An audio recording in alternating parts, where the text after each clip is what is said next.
તારીખ 8 મે 2025 તમે જોઈ શકો છો કે ક્લિનિકમાં કેટલું પાણી છે. બધી જગ્યાએ જ્યાં જુઓ ત્યાં પાણી પાણી પાણી.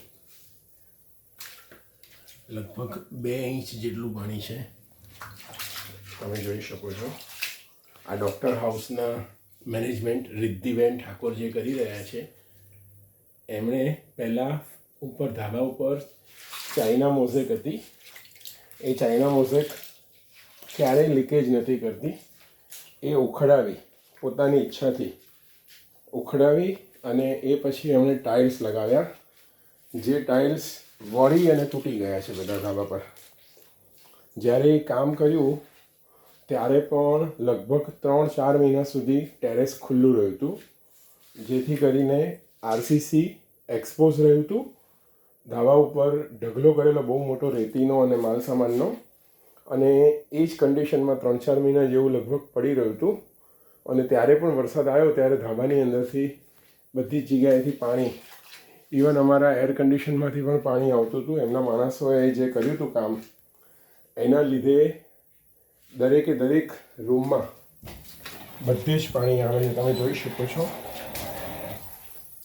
આ બહારનો રૂમ છે, પેલો અંદરનો રૂમ છે.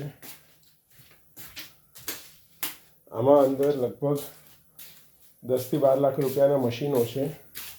એ મશીનો પણ બધા બગડે તો એની બધી જવાબદારી રિદ્ધિબેનની રહેવી જોઈએ. અને હું તો નામદાર કોર્ટને અરજી કરીશ કે આ રિદ્ધિબેન પાસેથી વહીવટ પણ લઈ લેવાય. મને છેલ્લા 10 વર્ષમાં જે નુકસાન થઈ રહ્યું છે, દર વર્ષે આ રીતનું થાય છે. દર વર્ષે એટલે ચોમાસું આવે ને એટલે પાણી જ હોય છે ક્લિનિકની અંદર. અને તમે જોઈ શકો છો કે દરેક રૂમમાં પાણી આવે છે.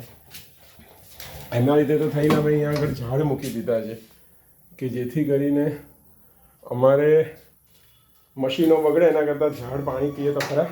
ડૉક્ટર હાઉસમાં બધી જ જગ્યાએ પાણી આવે છે. તમે જ્યાં જુઓ ત્યાં પાણી. આજુબાજુમાં તમે જુઓ બિલ્ડિંગો મેન્ટેન રાખે છે લોકો. રિદ્ધિબેને 19 લાખ રૂપિયા ઉઘરાવી અને આ બધું કર્યું, એ પછી જ ચાલુ થયું છે. આ ત્યાં સુધી ચાલુ નથી થયું.